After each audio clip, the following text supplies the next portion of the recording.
तहसील लांजी क्षेत्र के वन परिक्षेत्र पूर्व अंतर्गत आने वाले ग्राम केराटोला में शनिवार रात लगभग 10 बजे केराटोला और धारमारा के बीच सड़क किनारे एक तेंदुआ दिखाई दिया। रात में इस मार्ग से गुजर रहे राहगीरों ने तेंदुए को देखकर तुरंत अपने मोबाइल के कैमरे में उसके वीडियो कैद कर लिए।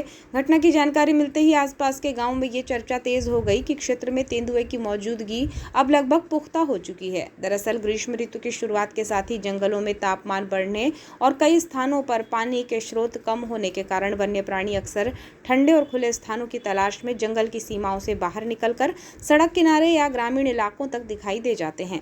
विशेषकर रात के वक्त जब वातावरण अपेक्षाकृत ठंडा होता है तब उनकी गतिविधियां अधिक देखी जाती हैं।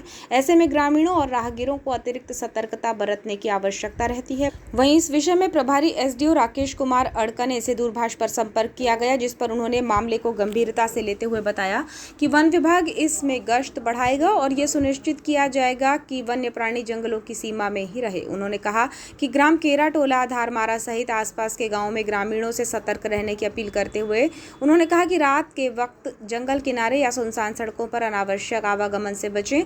किसी भी वन्य प्राणी के पास जाने या उसे छेड़ने का प्रयास ना करें। वाहन चलाते वक्त गति नियंत्रित रखें। बच्चों और पालतू पशुओं को रात में बाहर ना छोड़ें। यदि कहीं वन्य प्राणी दिखाई दे तो तत्काल वन विभाग को इसकी सूचना दें ताकि समय रहते आवश्यक कदम उठाए जा सकें।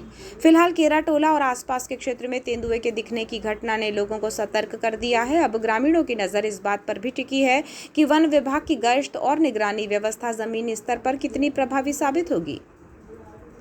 पहले ही इस संबंध में जब वन परिक्षेत्र पूर्व के परिक्षेत्र अधिकारी अभिषेक जाट से संपर्क करने का प्रयास किया गया तो पहले उन्होंने कॉल रिसीव नहीं किया। स्थानीय स्तर पर लंबे समय से ये शिकायत भी सामने आती रही है कि रेंजर स्तर से न तो मीडिया को आवश्यक जानकारियां साझा की जाती हैं, न ही किसी घटना के संबंध में समय पर प्रतिक्रिया ही मिल पाती है। जिम्मेदारी के पद पर बैठे अधिकारी की ये उदासीनता कई बार सवाल खड़े करती है कि आखिर जनहित से जुड़े विषयों में संवाद से दूरी क्यों बनाई जाती है। लांजी से हमारे सहयोगी बंटी गोपाल सिल्लारे की रिपोर्ट।